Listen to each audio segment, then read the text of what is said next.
Bom, então vamos falar de Tyler e Cesar Cole, né? Que estão lá no capítulo 2, parte de planejamento e organização.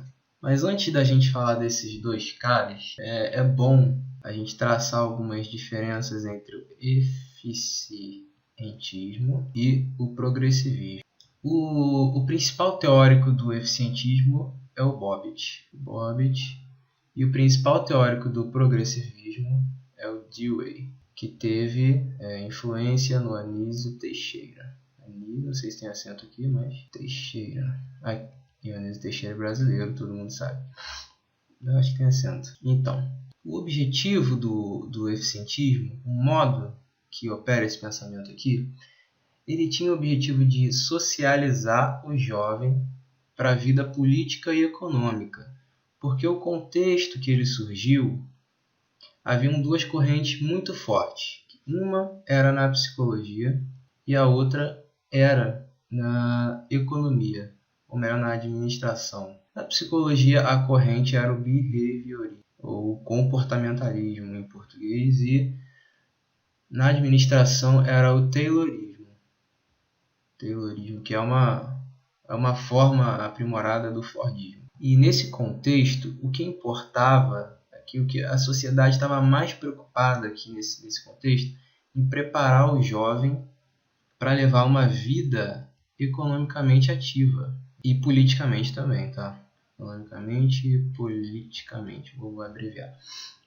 E o eficientismo visava isso, justamente passar um determinado conhecimento para o aluno, para que ele no futuro fosse capaz de usar esse conhecimento de forma eficiente na indústria. É importante ligar isso à indústria. O eficientismo ele se baseia no conhecimento de profissionais eficientes. Então ele tem uma base meio estrutural, ele é estruturalista, eu acho, tá? Não estou afirmando com total certeza não, estruturalista. Eu acho. Porque ele pega certos comportamentos, né, de profissionais bem-sucedidos e certas bases científicas para formar uma gama aí, sei lá, como se fala isso, de conhecimento para passar isso para os alunos. E o conhecimento dos alunos, o que eles já trazem, a cultura, não tem espaço no eficientismo. Então, ele tem uma base científica. É uma base científica, certo?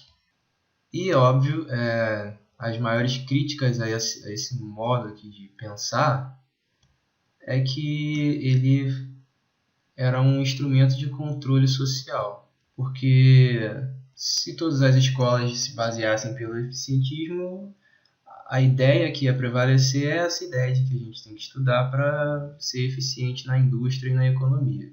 Enfim, o progressivismo ele já é um pouco diferente. O foco dele é diminuir as desigualdades sociais. Desigualdades essas formadas justamente pela industrialização da sociedade, que está bem aqui no eficientismo.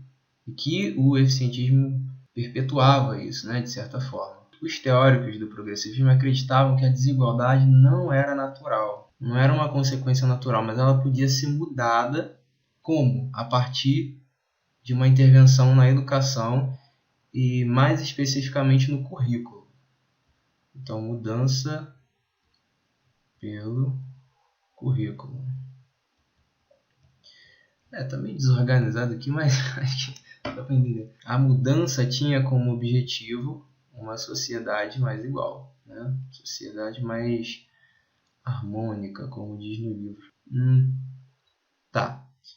Aqui, no eficientismo, a gente vê que ele tinha um conjunto de conhecimento, vou ilustrar para essa bola aqui, e esse conhecimento vai ser usado no futuro do aluno. Tá? No progressivismo, a gente tem também um conjunto de conhecimento, por que não?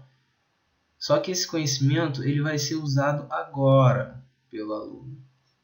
Ele não tem muito que ver com o futuro, porque no progressivismo ele dá atenção mais à realidade atual do aluno E só numa fase mais futura é que ele vai dar atenção realmente ao futuro do aluno. Por isso que o progressivismo ele dá meio que uma voz ao aluno, porque o aluno ele tem um interesse. Então a escola deve se relacionar a esse interesse do aluno. Então o aluno deve se relacionar com a escola e a escola deve se relacionar com o aluno. E com isso, os problemas sociais poderiam ter um meio aí de serem resolvidos, né? E os assuntos escolares, eles justamente surgiriam das necessidades práticas, né, dos alunos. E só depois, então, porque não pode ficar só nisso, só na necessidade prática, de acordo mesmo com o progressivismo, e só depois, então, ele iria avançar para uma parte mais abstrata, né, de conhecimento, para mais abstrato. Bom, visto isso, que foi um resumo aí sobre esses dois, a gente pode entrar em Tyler. Para o Tyler, a elaboração do currículo, para elaborar um currículo, existem 4 princípios principais. Primeiro, objetivo. E foi o ponto onde mais Tyler se concentrou. Foram os objetivos do ensino, como está no livro. Segundo ponto principal, a seleção de experiências. Terceiro ponto é a organização dessas experiências que foram aqui selecionadas em cima. E a etapa final é a avaliação. Vamos pegar por parte, né, para não confundir. Então vamos começar mesmo pelo objetivo. Para Tyler, os objetivos eles deviam ser definidos a partir tanto da realidade do aluno quanto por especialistas de determinadas áreas de conhecimento. Como é isso? Por isso que diz que o Tyler ele é tanto eficientista quanto progressivista. Por quê? Ele é progressivista no sentido de que para ele fazer um objetivo, ele tem que ir ao aluno e estudar a natureza do aluno. Isso aqui é um traço progressivista, porque ele procura saber o contexto do aluno e as necessidades do aluno. Mas, ao mesmo tempo, ele procura estudar também os aspectos sociais contemporâneos, né? Contemporâneo não significa tipo hoje, não. Contemporâneo pode ser o tempo presente do passado. Por exemplo, a gente fala que fulano foi contemporâneo de outro fulano no século XV. Então, foi naquele tempo. Então, aspectos sociais daquele tempo, lá do Tyler. E, além desses dois aqui, Tyler também, para fazer um bom objetivo, ele consultava também os especialistas, como a gente já tinha citado. Especialista significa que é alguém que sabe muito de alguma coisa, um especialista em matemática, em física, em química. Bom, como ele fazia isso? Primeiro, aqui está o aluno, certo? Aluno. E aqui está o Tyler. Está o Tyler aqui e o aluno aqui. Primeiro, Tyler ia andando bonitinho lá e chegava no aluno e estudava a natureza do aluno, as necessidades dele naquele momento e tudo mais. Depois, o Tyler, aqui está a sociedade. O Tyler, depois de ver essas necessidades do aluno, ele vai também ver as necessidades da sociedade. É aqui, nesse momento, que está o traço eficientista do Tyler. Aliás, o Tyler ele é muito mais eficientista do que progressivista, porque toda a ideia de currículo dele está mais preocupada com a eficiência do que com qualquer outra coisa. Então ele vem também na sociedade e vê as necessidades dessa sociedade ou a ideia hegemônica que está regendo essa sociedade. E depois disso, ele anota. Vamos fingir que ele anota num caderninho lá, né? Depois ele pega essas duas coisas e vai num especialista. E ele vai com isso tudo aqui. Aí ele pergunta para o especialista, vamos supor, em matemática. Fala, amigo, o que você acha que um aluno precisa saber sobre matemática no dia de hoje? Mas não um aluno que vai ser especialista como você, um aluno que não seja especialista, que não vá se especializar em matemática. E esse especialista também vai passar uma listinha lá de coisas, né, que ele acha que esse aluno precisa saber nesse contexto aqui dessa sociedade. E aí o Tyler reverte isso para o aluno, ele leva isso para o aluno. Porém, tem uma coisa nesse caminho aqui, que ele pega do especialista aquele conteúdo todo e leva para o aluno. Nesse caminho tem o que Tyler chama de filtro, né? Aqui é o filtro. Por que filtro? Porque não dá para a gente pegar um conhecimento denso, condensado de um especialista em matemática, por exemplo, e jogar direto no aluno. Esse conhecimento precisa de um filtro, precisa ser filtrado. E eu concluí, isso já é conclusão minha, que esse filtro é a mesma coisa que a didática que a gente vai usar.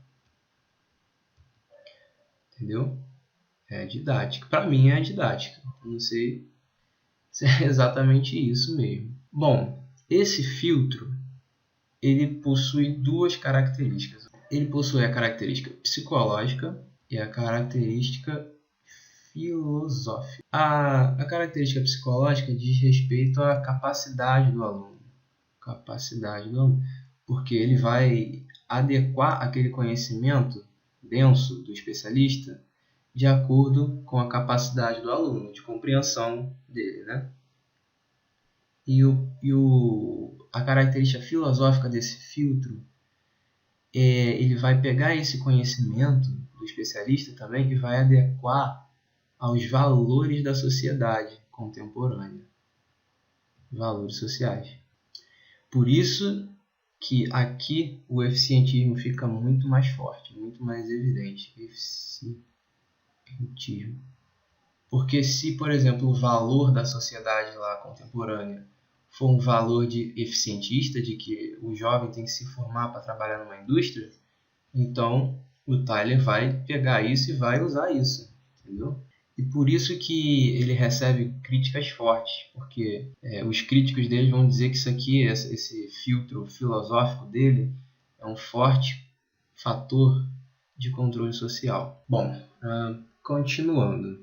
Visto isso tudo que eu falei agora, foi para dizer como Tyler elabora os objetivos no currículo. Agora, para que esse objetivo? Para quem? Né? Como que esse objetivo vai servir? E onde e em quem ele vai servir? Esse objetivo ele tem um foco no aluno. E esse é o diferencial, porque o objetivo tem foco no aluno e não no professor. Os objetivos para o currículo de Tyler, ele visa criar um certo comportamento no aluno. Comportamento. Bom, fora dessa concepção aqui de Tyler, onde o foco do currículo era no professor, na verdade o foco era no professor porque ele tinha o conhecimento e devia passar para o aluno. Aqui, no caso, o professor tem o conhecimento, mas ele não passa diretamente para o aluno. Ele quer criar um comportamento no aluno. Então, Tyler diz que o aluno ele é capaz de aprender através da participação ativa. O que é isso?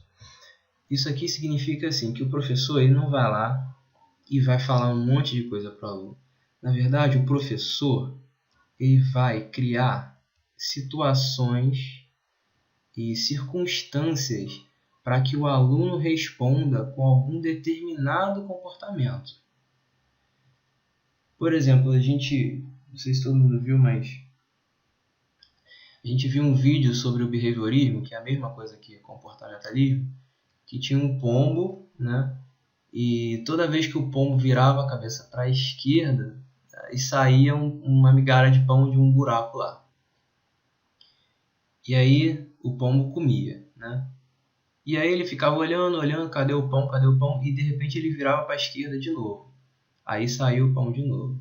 Aí ele ficava olhando, virava para a esquerda de novo. E aí o pão saía de novo. Só que a cada olhada que ele dava, ele envergava mais o pescoço. Até que chegou um momento que ele olhou tanto que ele deu a volta. Ele deu uma volta completa para a esquerda. E aí o pão saiu. Isso é conduzir uma situação que provoque um certo comportamento já planejado, já esperado, entendeu? Então o papel do professor é esse. O professor seria o cara que ficaria controlando a migalha do pão para o aluno. É mais ou menos isso. Bom, então o professor ele manipula as situações para provocar nos alunos certos comportamentos esperados e planejados no currículo. E onde entra o conteúdo nisso tudo? Então a gente vai percebendo aqui, vou subir um pouco, que o objetivo para Tyler é criar um comportamento no aluno. Por isso que o objetivo é centrado no aluno, porque ele foca uma mudança de comportamento no aluno. Porém, esse comportamento não é um comportamento por si, sozinho. É um comportamento ligado a um certo conhecimento ou conteúdo. Conteúdo é até melhor. Conteúdo é até uma palavra melhor aqui.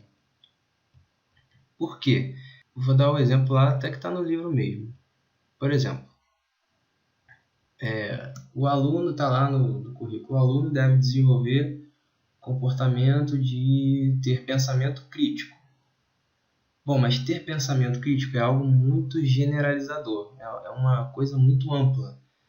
Ele precisa estar atrelado a algum tipo de conteúdo. Então, esse exemplo está mesmo no livro. Acho que na página 46, que o aluno não precisa, ele precisa desenvolver o comportamento crítico, mas dentro de algum conteúdo. Então, ele, por exemplo, precisa desenvolver o pensamento crítico sobre o porquê da miséria no Brasil. Entendeu? E um bom objetivo para Tyler, um bom currículo com bons objetivos, é um currículo que tenha um comportamento, e aí que entra aquela tabela na página 47, um comportamento para vários conteúdos. Então, vamos usar esse do pensamento crítico mesmo. Aqui é comportamento do pensamento crítico.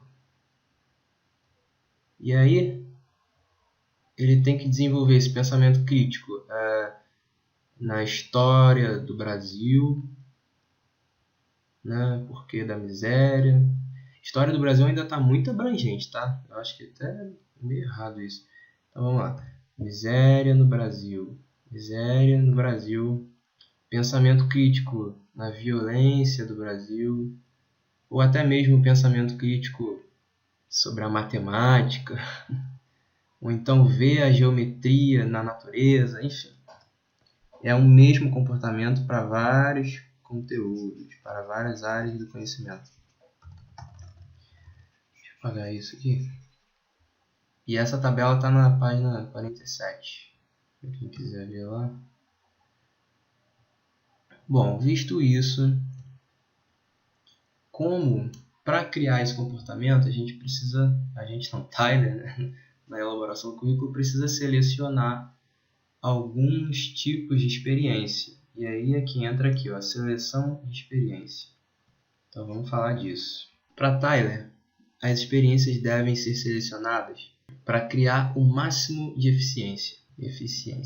Eficiência no ensino, tá? O que é isso? É uma economia, um ensino econômico. Economia de tempo, de dinheiro, não sei. Econômico. Que faça o aluno aprender de forma econômica, sem gastar muito tempo e tal. E para selecionar esse tipo de conhecimento, Tyler ele delimita 4 fatores, né, para a seleção de uma boa experiência, que está até na página, acho, 48. Primeiro fator, é que o aluno realize o comportamento esperado. Realize o comportamento esperado. Então, para selecionar uma experiência, tem que se perguntar: será que a partir dessa experiência o aluno vai realmente realizar o comportamento que eu espero que ele realize? Essa é uma pergunta. Segunda pergunta: será que o aluno vai ter a satisfação de realizar esse comportamento? Terceira pergunta: será que eu estou dando todas as condições de sucesso para o aluno? Será que eu estou dando os caminhos possíveis para que ele tenha sucesso nessa experiência? E a quarta pergunta, na verdade não é uma pergunta, é meio que uma afirmação, é a diversidade de experiências.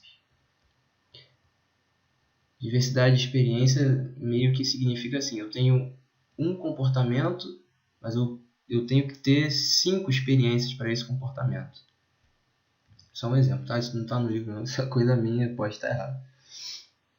E a seleção para Tyler, a seleção dessas experiências não é muito mecânica, não é muito técnica, meio que enrijecida, né? Porque o professor, ele pode sim, ao longo do processo de aplicação do currículo, ele pode sim modificar essa seleção de experiências. Porém, o professor ele nunca vai poder mexer nos objetivos. Os objetivos eles são pré-estabelecidos pelos especialistas e por quem elabora o currículo. Mas aqui nessa parte, o que diz a seleção de experiência, o professor tem alguma liberdade aqui. É por isso que eu tenho dúvidas sobre se Tyler é estruturalista ou pós-estruturalista. Eu realmente fiquei muito na dúvida, assim, se alguém puder esclarecer, agradeço. Bom, continuando. Então, depois que a gente seleciona as experiências que atendam esses 4 requisitos aqui, a gente passa para a organização dessas experiências. A gente seleciona e depois a gente organiza, né? Organização. Para a organização, assim, Tyler ele diz que a organização ela deve ser vertical e horizontal. Então, vertical no que diz respeito ao tempo, né?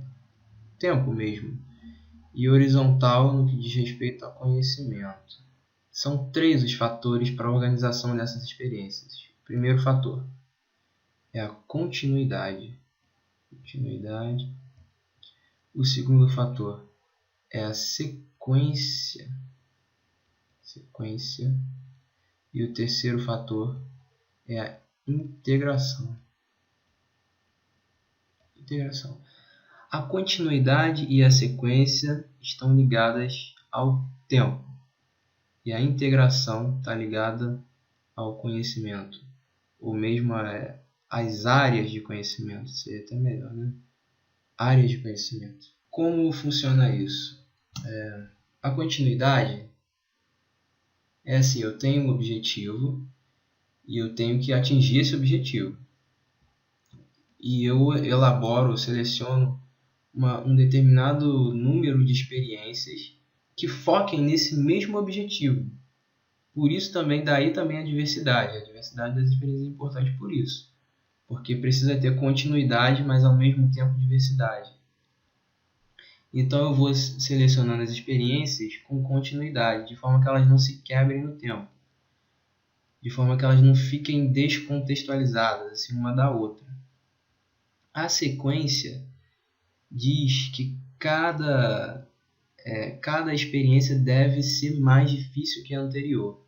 E a integração é como se, mesmo que as experiências mudem bastante, elas têm que se integrar umas com as outras, de forma que o aluno perceba uma certa unidade entre as áreas de conhecimento. Então, é como se, por exemplo, por isso que é horizontal aqui, porque, por exemplo, no horizonte, a gente olha para o horizonte, a gente vê o sol aqui, a gente vê a nuvem aqui, e aqui a gente pode ver montanha. Ainda que o sol seja diferente da nuvem, e a nuvem seja diferente da montanha, o horizonte é um só, é o mesmo. E o horizonte é o que liga a montanha, a nuvem e o Sol. Então existe uma certa unidade. Então, se fosse nesse gráfico aqui, por exemplo, aí aqui tem matemática, estou chutando, tá? Geografia, história. E aqui o tempo. Então, o aluno partiria daqui e ele iria crescendo aqui, né? Só que à medida que ele vai crescendo aqui, ele vai passando pela matemática, pela geografia, pela história, mas não abandona a matemática, porque ela volta aqui e elas se misturam e de forma que o aluno possa perceber realmente que elas são integradas. Isso é integração para Tyler. Deixa eu ver se tem algo. É importante dizer também que essa integração ela deve ter um significado psicológico para o aluno. Então aí está mais uma vez o traço do progressivismo. Essas experiências precisam ser integradas de forma que elas tenham algum significado psicológico nos alunos, né? No momento ali que eles estão, e só depois, num outro momento aqui no tempo, é que essas experiências devem partir para uma coisa mais lógica e mais abstrata. Bom, enfim, saindo disso, a gente passa para o último ponto principal da elaboração do currículo para Tyler, que é a avaliação. Está acabando o meu papel. Avaliação. A avaliação para Tyler, se não me engano, até foi ele que surgiu essa coisa de avaliação. Ela é feita a partir dos objetivos. Então, a avaliação ela parte dos objetivos, vai para o aluno e volta para o currículo. O que significa isso? A avaliação ela é embasada pelos objetivos. Então, a primeira pergunta que a avaliação vai se fazer é: será que eu atingi os meus objetivos? Mas será que eu atingi os meus objetivos no aluno? E a partir desse resultado, eu vou avaliar se o meu currículo está sendo eficiente. Entendeu? A avaliação para Tyler ela tem um cunho mesmo de ver se o currículo está funcionando.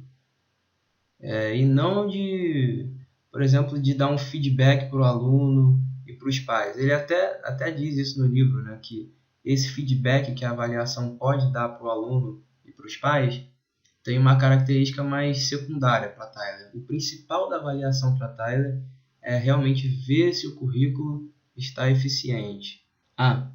E como ele faz essa avaliação? Ele simplesmente cria situações onde os alunos demonstrem os comportamentos que ele quis que eles atingissem. Os objetivos, né? Porque lembra que os objetivos estão atrelados a comportamentos. Comportamentos que estão ligados a conteúdos. E o Tyler, na avaliação dele, ele vai criar situações que o aluno possa expressar esse comportamento ligado a esse conteúdo, e a partir disso, desse resultado da avaliação, ele vai poder ver se o currículo está bom ou não. Bom, enfim, aí a gente termina Tyler. Eu acho que foi bem resumido, mas eu também acho que foi bom, e a gente pode partir agora para César Cole. Bom, para Cole, o currículo possui 3 níveis de concretização. O primeiro nível ele é elaborado por um poder central. É uma coisa mais universal mesmo. Então, se a gente colocar aqui para o Brasil, o poder central seria o governo federal, né? O Brasil inteiro. O segundo nível de concretização do currículo para Cole, ou CU, não sei como se fala, ele é elaborado pelo poder local. Então, se fosse no Brasil, seriam os estados, né? Ou os municípios. E o terceiro nível de concretização seria regulado mais de forma a adaptação do currículo às particularidades de cada lugar onde ele vai ser aplicado. Bom, visto isso, cada etapa aqui tem as suas características, né? Bom, para Cole, partindo daqui, os objetivos do currículo são traçados por esse poder central. E ele realmente não, diferentemente de Tyler, que aí já começa a primeira diferença entre Tyler e César, é que César Cole não traça objetivos, ele não se preocupa em traçar objetivos, porque ele pressupõe que esses objetivos já estejam traçados por algum poder central, por algum governo, por alguma lei. Então ele não se preocupa muito com isso, apesar de no livro dar alguns palpites sobre como esses objetivos poderiam ser selecionados. Os palpites que ele dá para a seleção desses objetivos são em quatro aspectos principais. Primeiro, o aspecto social. O segundo, aspecto psicológico. O terceiro, os saberes científicos, conhecimento científico. E o quarto são conhecimentos gerados em aulas. Como assim? São saberes gerados em aulas previamente dadas e que essas experiências que foram geradas nessas aulas foram anotadas. Esse é o conhecimento gerado em aula. E Cole chama isso aqui de fontes do currículo. Assim como o Tyler também, currículo. Eu esqueci até de falar que o Tyler, ele aqui para buscar os objetivos, ele chama isso aqui de fontes também. Ele chama isso aqui de fonte. Natureza da aluno, especialista, são fontes também. Para Cole, isso aqui são fontes do currículo também. Bom, o Cole ele dá uma atenção especial aqui ao aspecto psicológico e ele se embasa muito em Piaget. Bem como em Vygotsky, tem um tal de Ausubel, que eu nunca ouvi falar, mas no livro diz que ele realmente tem uma influência maior pelo Piaget e pelas estruturas lá de esquemas e de fases de construção de conhecimento, além também de ter no objetivo uma perspectiva meio construtivista. Esse cara é difícil, eu estou até esquecendo que eu já estudei sobre ele, deixa eu revisar. Bom, então, dito isso, esses objetivos aqui, como que Cole vai traçar esses objetivos? Bom, como que eles vão aparecer no currículo? Na verdade, Cole não vai traçar objetivo nenhum, né? Ele diz que isso aqui já tem que ser traçado pelo poder central, lá que é o governo. Ele diz que tem um ciclo, por exemplo. Esse ciclo a gente pode botar que seja de 1 ano, porque é o que geralmente ocorre nos colégios, aqui do Brasil pelo menos. Dentro desse ciclo, ele tem que ter os objetivos gerais. E dentro de cada ciclo tem várias áreas de conhecimento. E dentro de cada área de conhecimento tem também que ter vários objetivos. Vários não, né? Não sei vários, mas tem que ter objetivo geral. Então é assim, como se tivesse um grande, vou até fazer em forma de conjunto, um ciclo, né? E esse ciclo é um grande conjunto de 1 ano. E é que esse conjunto tem um objetivo geral. E dentro desse conjunto tem as áreas de conhecimento. Cada área de conhecimento também tem um objetivo geral. E esse objetivo geral ele tem que ser pensado a partir de quais tipos de capacidades os alunos têm que desenvolver ao final desse ciclo aqui. Ao fim desse ciclo. Isso são capacidades cognitivas. Tá? E isso orienta as decisões para criar os objetivos na primeira fase de concretização curricular. A segunda fase de concretização curricular, no segundo nível, agora que já temos um objetivo ou alguns objetivos gerais que foram traçados pelo poder central, agora é a hora de selecionar os conteúdos que devem ser passados.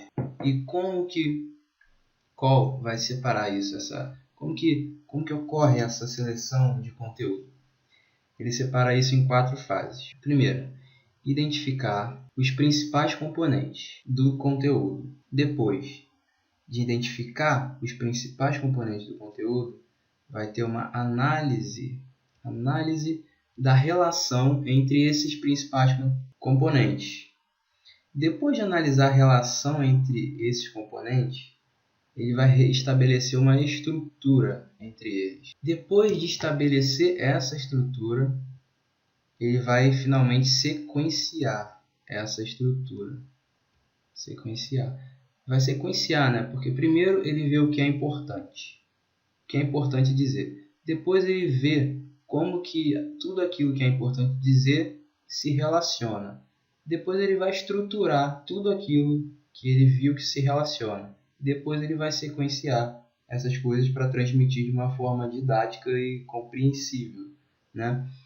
Esse sequenciamento aqui, ele é a didática mesmo, tá? É a didática mesmo, didática. E esse sequenciamento para qual ele segue o que ele chama de aprendizagem significativa.